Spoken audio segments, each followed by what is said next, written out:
Welcome to the Moving Past You radio show, a show about identifying, confronting, and embracing the obstacles that block and delay us in walking in our divine purpose. Each week, we delve into the complexities and rewards of walking in your purpose. Now, here's your host, Juanita Gaynor. Hello, everyone. Hello, everyone. Welcome to season 4. Again, I'm so grateful to God for everything that He has done, everything that He's allowed. And I'm excited to bring you some amazing, amazing guests this season. That's right.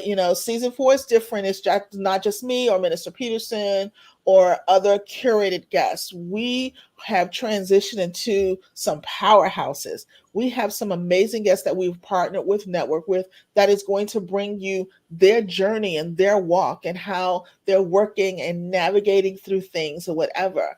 And so I'm excited because it's not just going to be me, yay, all the time. So I know we've been, missing a little bit. Of course, the pandemic has gotten everyone in a little bit of a tizzy.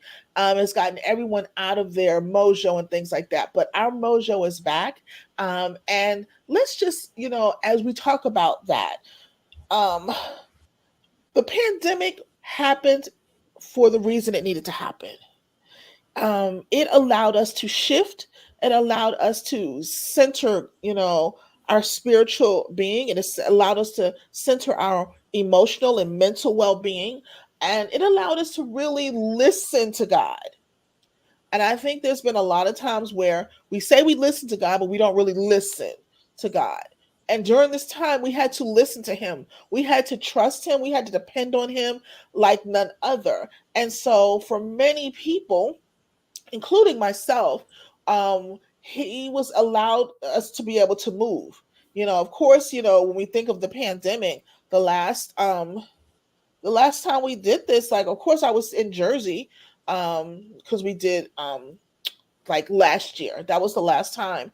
But with the move and moving studios and shifting, as you see in the new branding, God has just been really upfront and personal with me.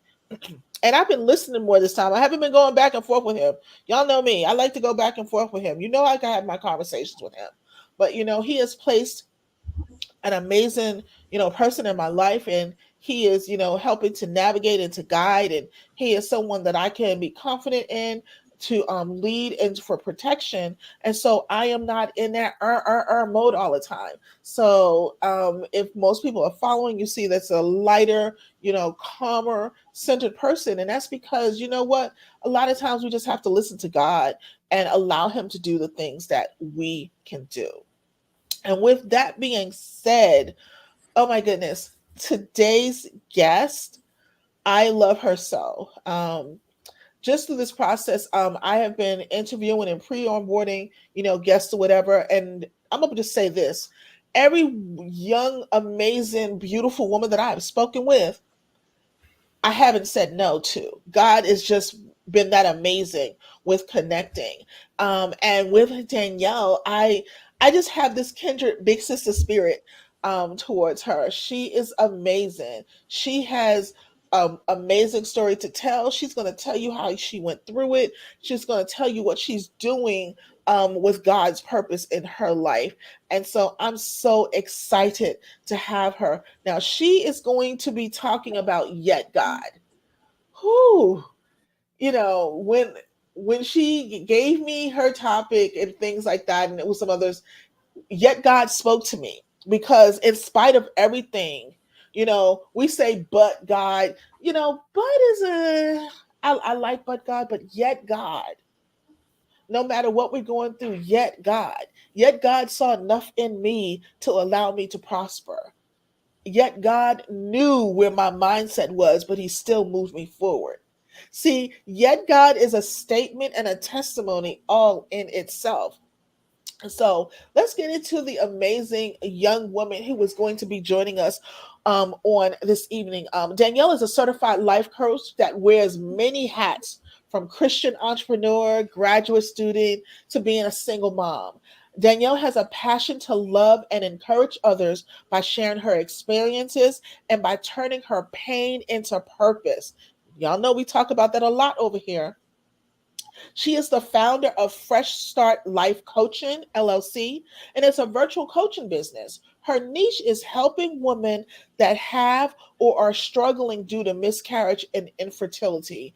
And I must just integrate, I feel that what she has to offer in her purpose is so greatly needed. So many women are going through that right now, and she is just that on time. God is always on time. She also supports and helps women that are single mothers by choice. Danielle enjoys helping and supporting people on their journey of healing, especially during times of loss. She shares her faith, experiences, and stories on the podcast after life after and Fresh Start Life Coaching Podcast. She wants to help people feel less alone and to find their voice again after painful events and difficult seasons in their lives. Who's excited? Who's excited for Danielle to come on board? As I said, we're going to welcome Miss Danielle Ross to the stage with me. Hi, Danielle. Hello. How are Hi, you? everyone. Thank you so much for having me. I am doing well. Thank you. Great, great, great. Now, as you heard, that glowing bio, because I think it was glowing.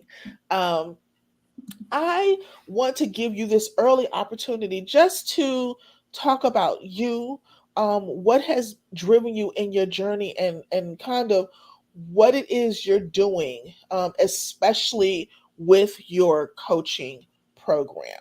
Let me give you some time in the stage to do that. Of course, of course. So, just thinking. Thank you for that glowing just introduction. As you were reading it, a part of me is like, who is she talking about?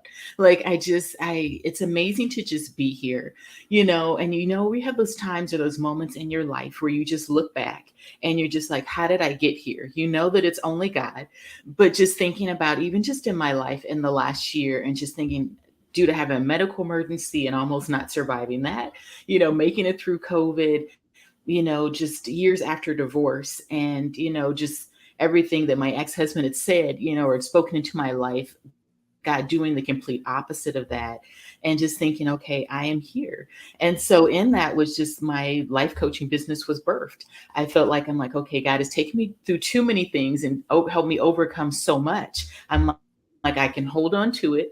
I can sit on it. I can bury my talents, in the ground, or I can use everything that I've gone through to be a blessing to others, to further God's kingdom, to help people just remember that they're not alone, that God is with you, that He's not forsaken you, which is kind of the purpose of my topic today, yet God.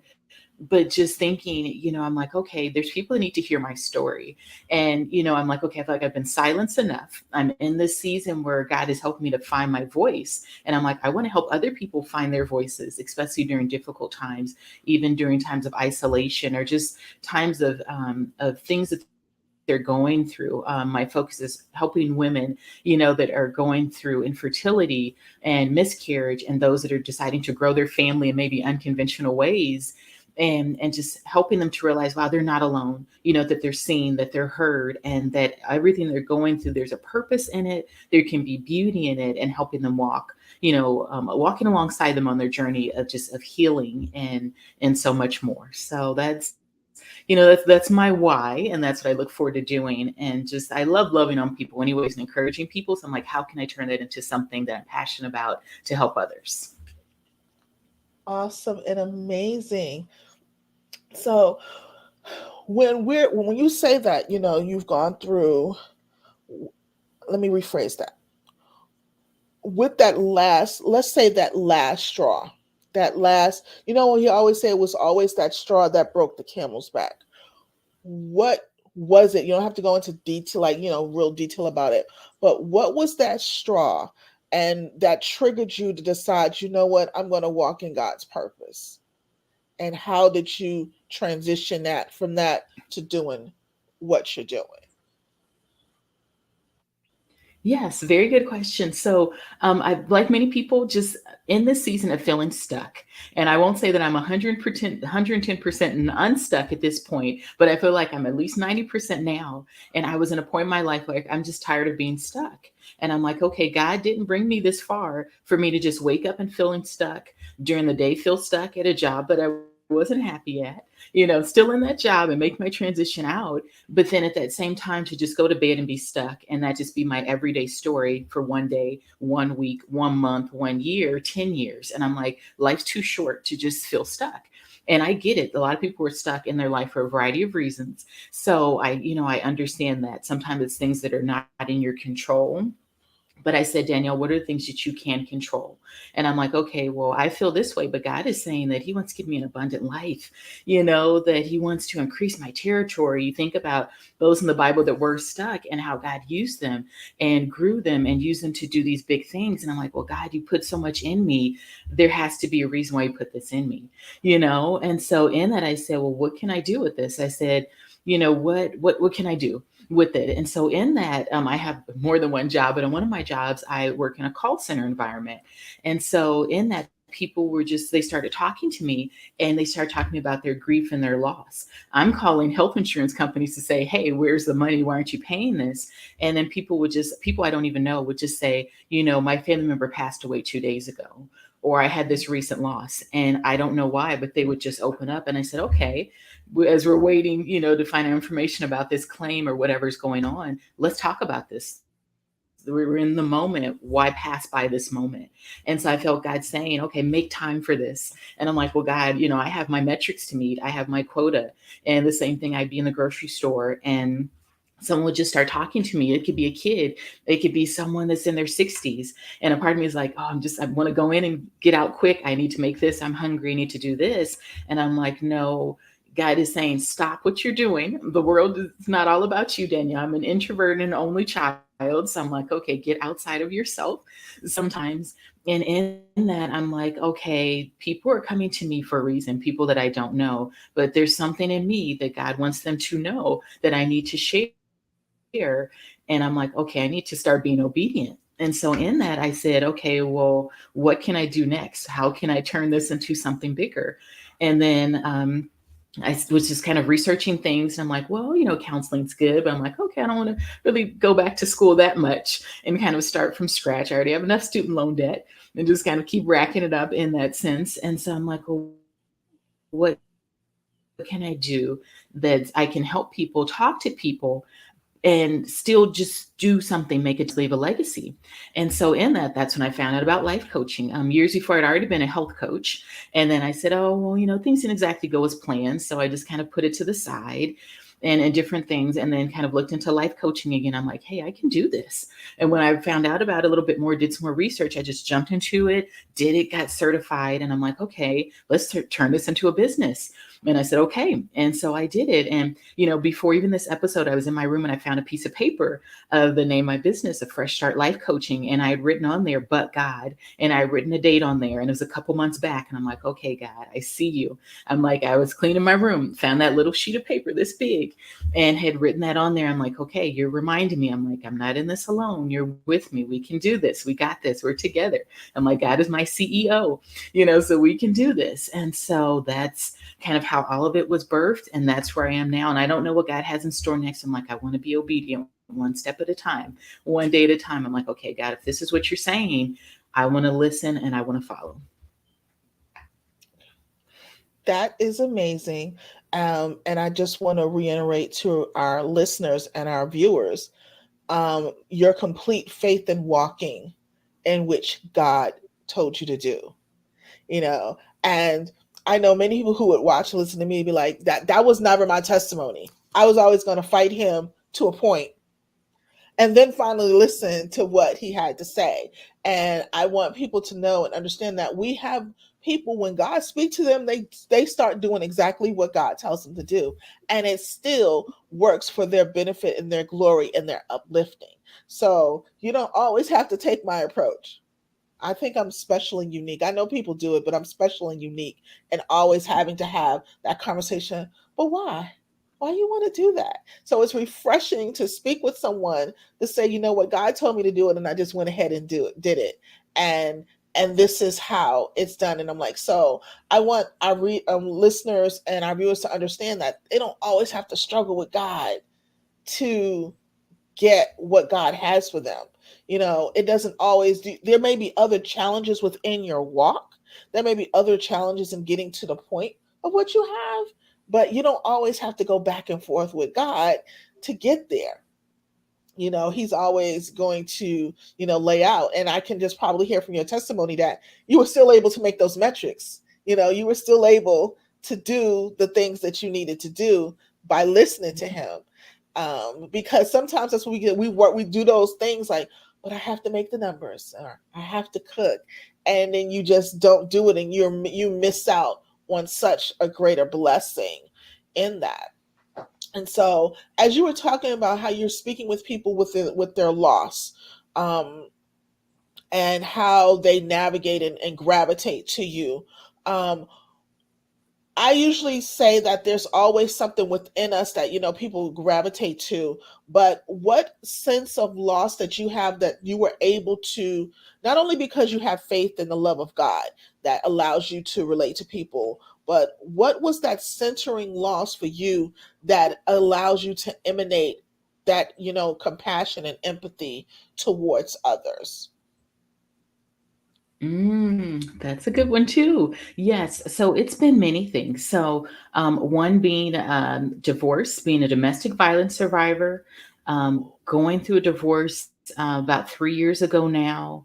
I had a miscarriage a year ago, literally a year ago, and then one before that, about 6 years prior to that. And so still figuring that out and finding God in the midst of the pain. Just even had some just not so good health news for my daughter, her being diagnosed with something that's going to impact her for the rest of her life. She's only 5 years old. And so in that, just, you know, God giving me empathy in that, you know, right now with my family, personally struggling with my grandmother has dementia and figuring out next steps. You know, my mom that has chronic conditions and in and out of the hospital and multiple medical appointments during the week. My parents were divorced when I was 8 years old, letting go of a toxic relationship that I was in and just holding on to something that I know that wasn't God's best and having to walk away and then coming back and then walking away again and then coming back and God saying, no, let that go. And I'm just like, but God, it's just, it works. It's comfortable. It's convenient. I can change this person. Things are going to get better, you know, that missionary dating, you know, as you call it, or even just in my season of singleness, you know, meeting someone and then, you know, a week later saying, you know, this is not going to work and letting that go. And I kind of did the analogy of saying it feels sometimes like a train station and not knowing when that next train will come in again. And it's like, but Danielle, where's your faith? You know, do you have faith that God will bring another train? And I'm like, well, train came in, but it was going the wrong direction, the direction I don't want to go in. I'm like, well, then that wasn't for you. You know, that wasn't God's best for you. I'm like, okay, wait for that train that God has for you that's coming at the right time, has the space for you, and then it's going the direction that you need to go. And I'm like, but God, it feels like this train station is closed and like it's never going to come again. I'm like, well, what if that train doesn't come for 2 years? What if it doesn't come for 2 hours? What if it doesn't come for longer than that? And I'm like, but where is your faith? And so, you know, in that still just so many things, like even just the season of grieving, you know, there's a job that I've been in for 5 years and just put in my 2 months notice, not 2 weeks notice, my 2 months notice. And just sitting there and saying, okay, God has brought me this far. And I'm just like, well, God, I need to see you in this. I need to see your hand in this because I'm not getting it, you know, but in that it's those moments where it's like, yet God. And, you know, just think about the definition of yet. The word yet just still means, it means still, it means even, it means until this present time. So no matter what we're going through, you know, there's even the Bible verse. So I have it. I wrote it down. So as I was looking down and it's Ezra 9:9. It says, yet our God has not forsaken us.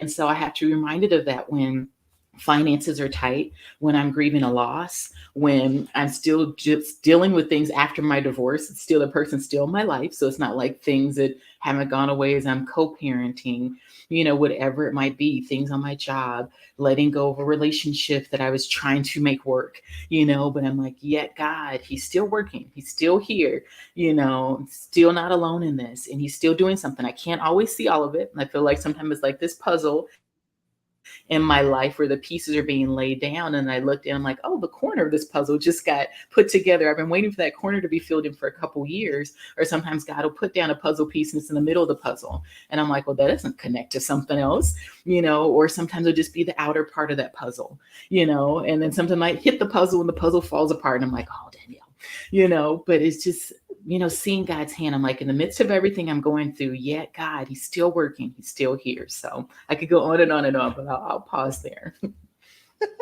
Well, I just want to shout right now. I just want to get up and do a praise dance. Well, we're not going to do that on the video, but I'm listening to you tell your story. I'm listening to you telling the things that you have gone through. And there's someone out there right now who has gone through that or is going through it and is thinking that it is it. They is thinking that I can't even move. I can't even fathom to get to the next day. And I feel you've spoken to so many people just in that statement, because so many people are going through, some people have trauma after trauma after trauma, hit after hit after hit. And they're like, I just can't. And what you did, and when you're saying and talking with God, don't be afraid to talk to God. I think that's what a lot of people don't understand. You said you said something to God that I say a lot of times. As an introverted person, as someone who doesn't get out, like to get out, and even though I have siblings, I sometimes have to say to God, you got to show me something. I'm at this point and I trust you, but I need to see.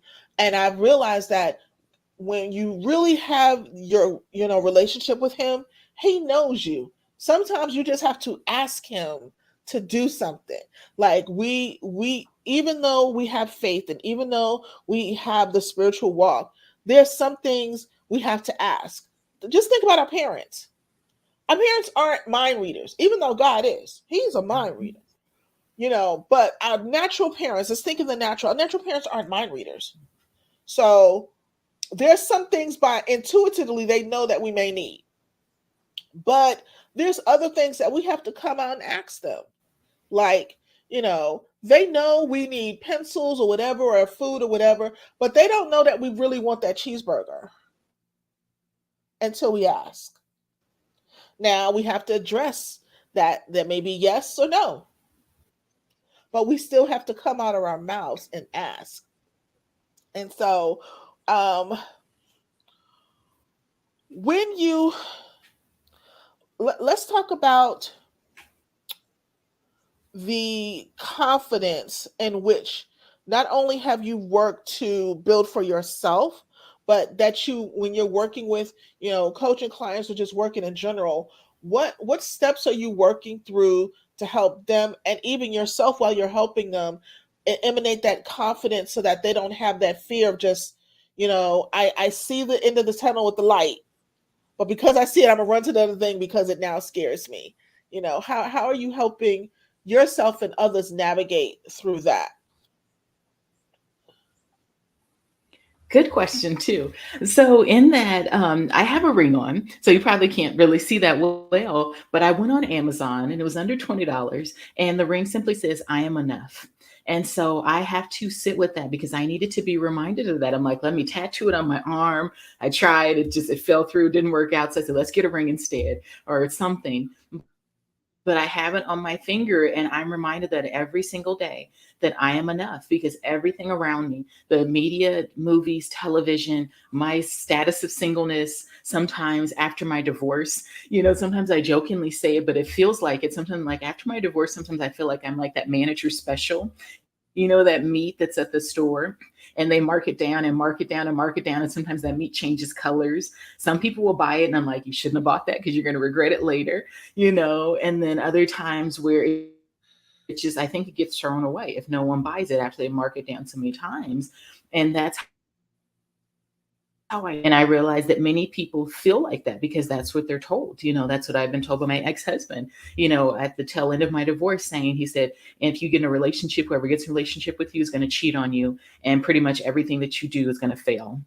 And that's what he said in enough words. And I'm like, I realized it hurt people. But in that, it took time. And I said, it stayed with me. And it still sometimes pops up in my mind. But I got to a point where I said, I don't have to take the time or waste my time to prove him wrong.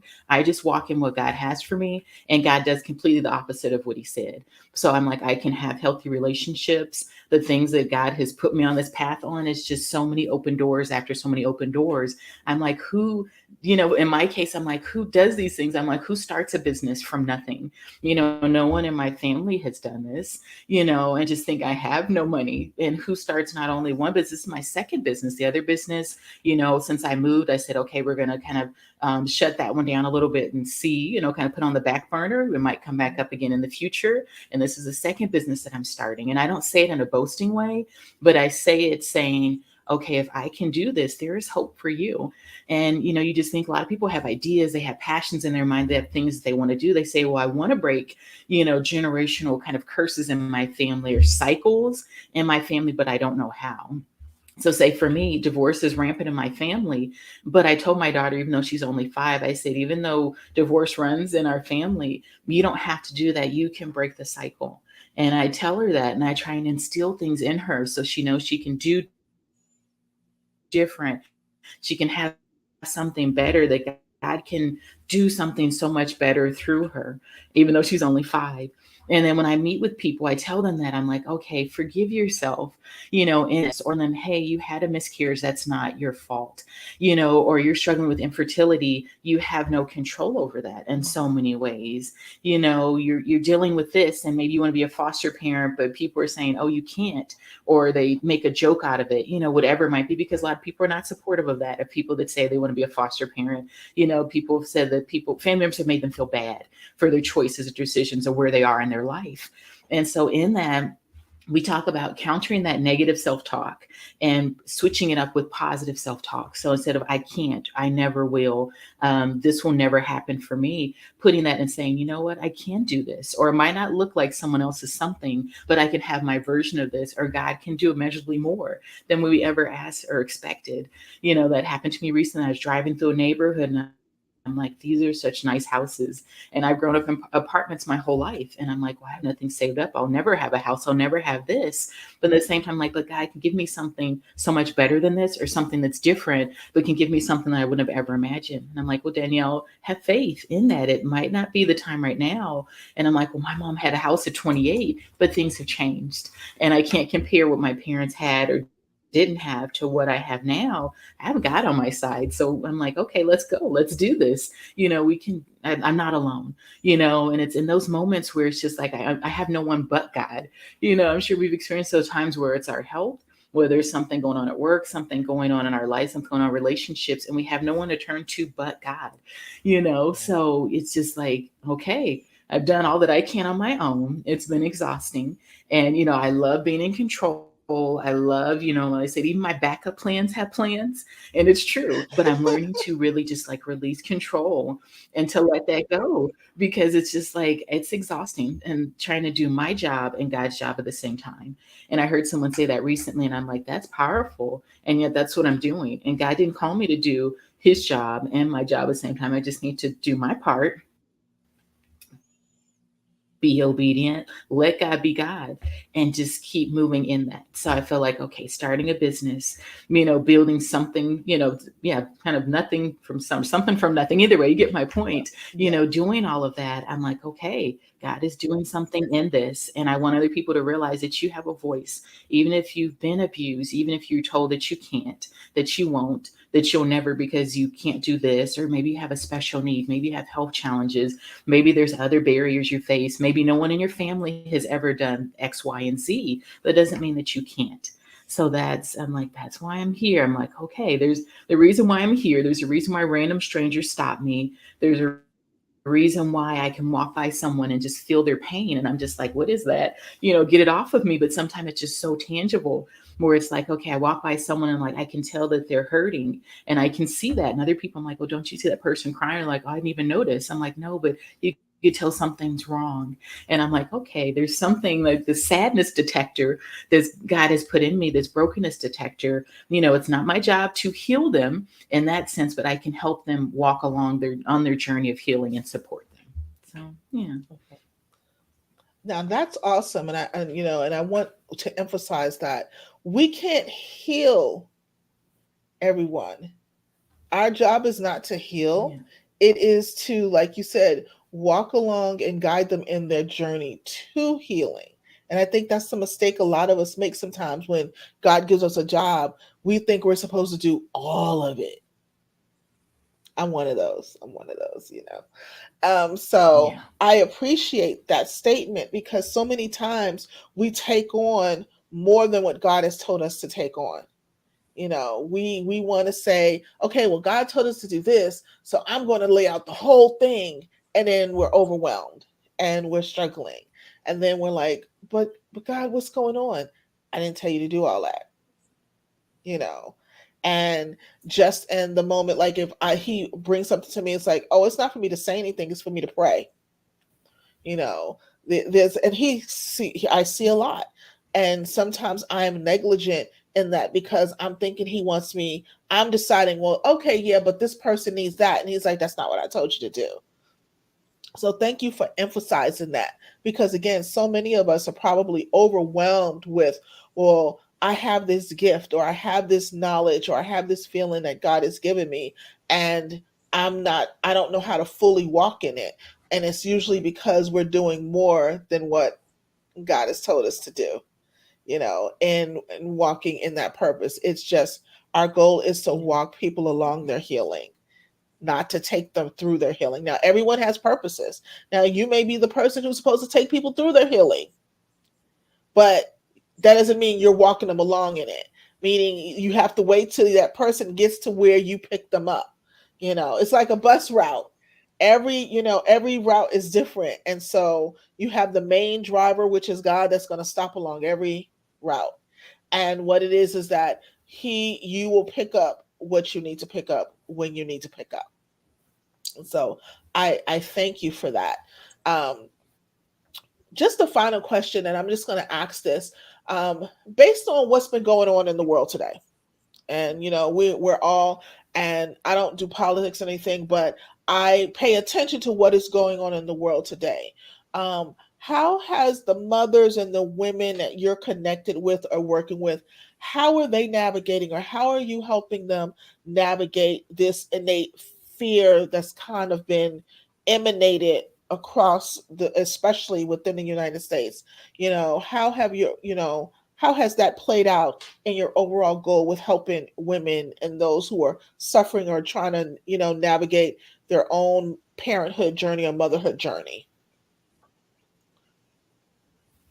Very good question. So I met women just in different places. So I've seen some people say because so many things going on in the world, they just decided to not have kids. And I'm like, that's one extreme.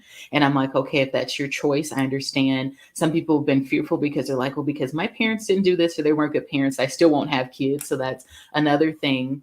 And then I'm meeting a lot of parents that are deciding to, especially when they're deciding to homeschool. So this is my first year homeschooling my daughter, and I love it, and so having to kind of shift that a little bit. But I'm like, this is what works, and something I never thought I would do. But I see a lot of people, especially women, kind of pulling their children out and saying, okay, what can we teach our children differently? What can we instill in them differently?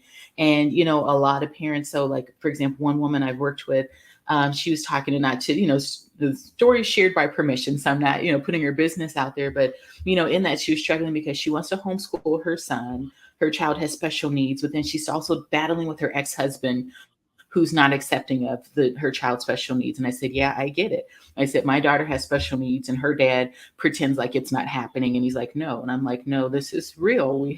I have the medical bills. We have the diagnosis. We have all of this. This is happening. You're just not accepting it, and he's told her, oh no, you're fine. And I'm like, no, you're not fine. This is something that's going on. This is real and can be life threatening. And so, in that, talking to her and saying, okay, you have to do what's best for you and your child. And you might not have everyone's support right away, but then there are communities of people that are doing the same thing that you're doing. So, end up meeting her through a Facebook group of parents that are homeschooling their children. And so many parents now are deciding to homeschool their children at 2 years old, even before they're born, talking about homeschooling. I'm like, okay, that's serious. But, they're doing things like that, and also talking to their children about race. They're talking to their children about politics. And, with my daughter, I'm trying, even though she's only 5, teaching her how the world works. And it's sad, but I told her, I said, something, I said, even with the Little Mermaid, not to get into the politics of it, but I said, some people weren't happy because she didn't look the way we were used to her looking from what we were taught from before, from different things. You see movies and they're being remade and the characters are different, and some people might not be happy. Or I told her, some people might not be your friend because of this, or some people might not support you because of this, or some people might not understand you because of this. Someone even telling her in preschool saying, oh, you're ugly. And I'm like, you're 3 years old and have to worry about someone telling you that you're not this. And it's sad. But I told her, I said, baby, people are not always going to accept you because you're different. My daughter's biracial. So that's a whole nother, daily walk that we have. And there's not kids that are going to look like her, identify with the same culture, because it's kind of an interesting mix. And so, in that, I tell her, but what does God say about you? And I try and instill that in her. We have those little posters on the wall and saying, I am brave, I'm smart, I'm a good helper, I am kind, all these different things. And so, with women, I'm telling them, initially we're kind of our first teachers in the home, as parents, and telling them, try and instill these things in your children early, because people around them are going to tell them that they're not enough, that what they're doing is not good enough, that they're not going to measure up because they don't have this many followers. With my daughter, she's 5, and somehow she's like, well, Mom, this is how you get followers on TikTok. And I'm like, for one, why are you watching TikTok? How did you even know about TikTok? I don't even know anything about that. And for 2, how do you know how to get followers? And the advice she was giving me was actually kind of good. And I'm like, I actually need to use that for my business.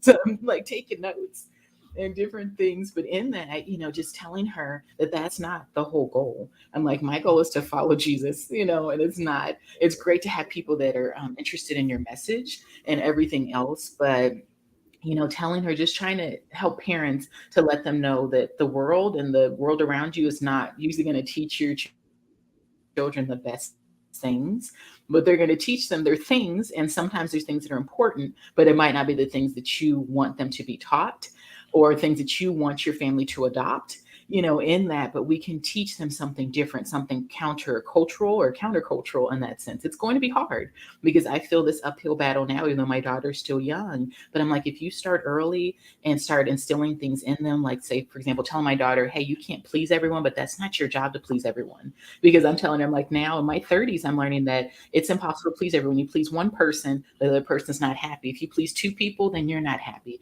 It's something, and it took a long time for me to learn that. So if I teach her that now at 5, then she doesn't have to go through what I went through, trying to be everything to everyone and trying to keep everyone happy, and then dealing with codependency and trying to break this and still struggling with that, and my life being, kind of going downhill because of it, and trying to carry everyone on my back and trying to make everyone happy and be the peacekeeper. And it broke me, so in that, going back to your question, I know I kind of went around the block with that one, but You went coming perfect. back to it, I really try and help. Well, thank you. Try to just help women and moms, especially, just really instill that in their children early, regardless of how their household looks, but regardless of how their family looks. If it is just a single mom saying, you are enough, you can raise your child, you have the love. Okay, maybe the finances are lacking.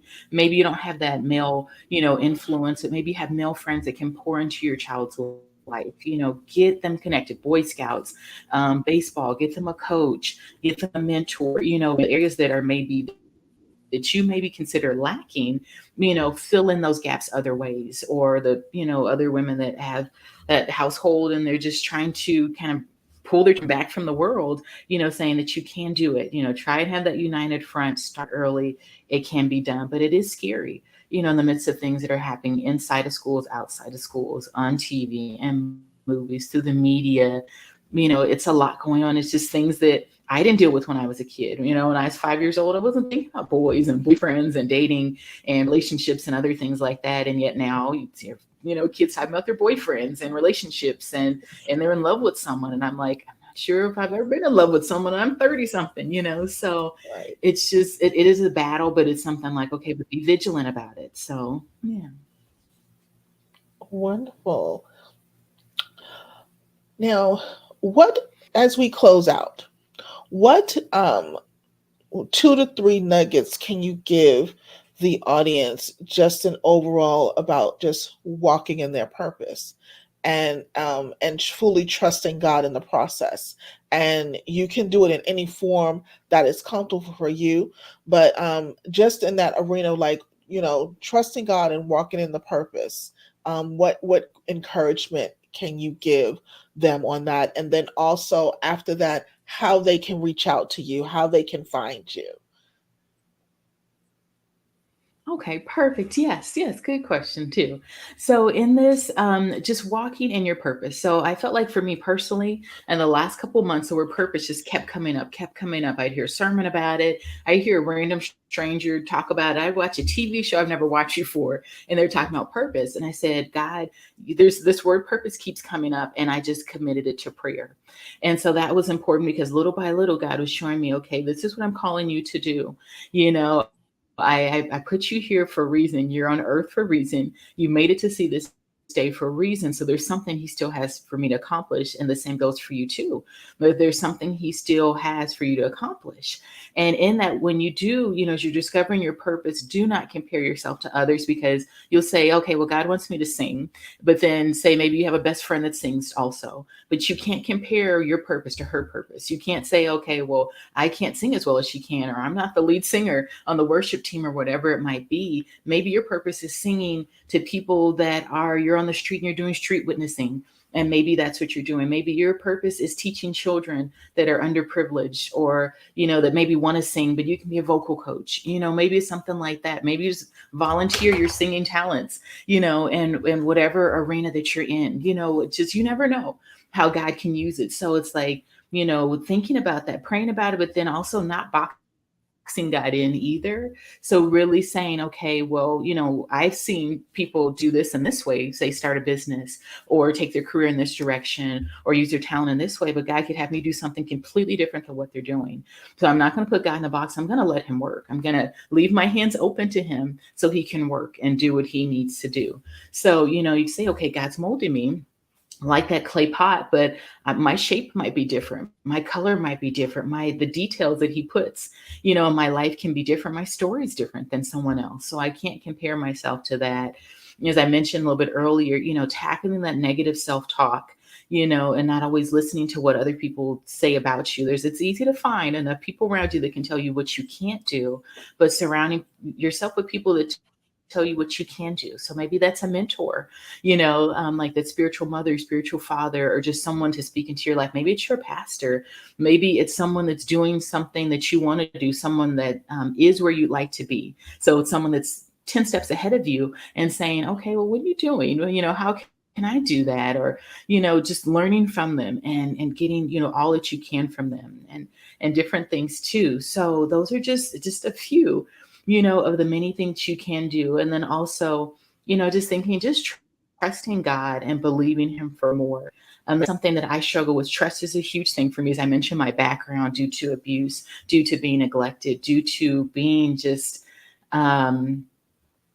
left, and in many cases having to raise myself and just kind of having to depend on myself and kind of depend on myself for survival. In many ways, I just didn't have that growing up. And so it's always been me, myself, and I. And so in that, it's been 10 times harder to trust God, but really saying, well, God, I'm surrendering control to you. I realize that there's many things that I can't control. I can't see the future. I can't control what happened in my past, but I'm going to let you heal me in those broken places of my life so I can move forward and move into what you have for me, and trust that what you have for me is better than my past. It's better than what happened before. It's going to be different. This person said this about me, but God, you're saying this about me. You're saying I am enough. I do have something to offer. My voice matters. My life matters. My losses, they happened for a reason. It wasn't a punishment from God. It wasn't because I didn't do this or I didn't listen to him in this sense. Different things happen in our lives for different reasons, but just saying God's not punishing me, in this sense. He's not angry with me, but just saying, okay, maybe I went through that loss because someone else needed to hear my story and be blessed by it. So, there's many things, when it comes to living out your purpose. I know sometimes I make it seem easy, but I'm still on this journey myself. So I don't make it seem like you just do these 5 things and then you're going to wake up and your purpose is going to be written on a piece of paper and you just walk in it. There might be many paths that God has for you. And maybe it takes years for you to figure out your purpose. Maybe some people God tells them right away, that is great too. And sometimes that prolonged kind of journey to learning your purpose is good too, because you learn along the way. So whatever way you learn, or God shows you your purpose, there can be beauty and blessings in it overall. And, just to wrap things up, if you do want to talk more, I am a life coach. I don't, charge hundreds of dollars. My thing is I just want to help people and bless people. So with the initial consultation, it's just kind of talking and hearing your story and seeing where you are and learning about your life. So I can be reached on Facebook. So it's Fresh Start Life Coaching. I'm in the US, so there's other Fresh Start Life Coachings in other countries, but I'm in the US, so that's the link. And then also with my email, it is fslcpodcast@gmail.com. That's one way if you want to reach out to me. I can send you the link to get scheduled and we can just do 30-minute conversation, or say you just need prayer. I love praying for people too. So that's great. I don't charge for prayer. That's not my whole thing is not the money. I just want to be able to use my experiences to be a blessing to others.